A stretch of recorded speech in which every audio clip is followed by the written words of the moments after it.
Hadin belayo eka postmortem report halor ke jingyap Trophimous Khongmawloh na kashnong penter pen Ursula Civil Subdivision USP East khasinews district ba Vivix im uloong bakat kum ke jinglap na ke postmortem report kapen I bakadon kedak Mong hakamet jengu henry uloong bekitai kedak Mong kim kedau pat banyalam syadu ke jingyap jengu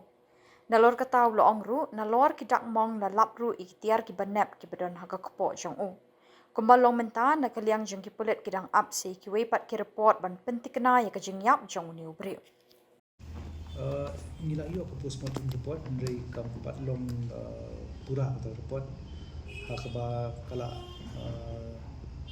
pau ba kidan ki dakmong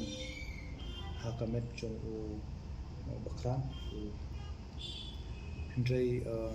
kita ki ka postmortem ko ang ba kita ki dakmong kipshin la dai kita ki ba pen hadu ko tukat kam sibu unyap di kilong non fitter kita di bidan ru ki jinglap ki bekilap ki ni ki sharp ki ba nep ki objects ki badan akpo te desi kita ade kumba ki amba u ba mi kayet ni di kala bande kata andai gidang up mentai ka toxicology ka pathological report hadin la yo kata laban patai ke ka daw juga jinga tu dan usah gini atau hari ini saya kan muslim show saya istiwa tiap juga hatu gini report pilih ini pilih siapa MPD yang dia forensic national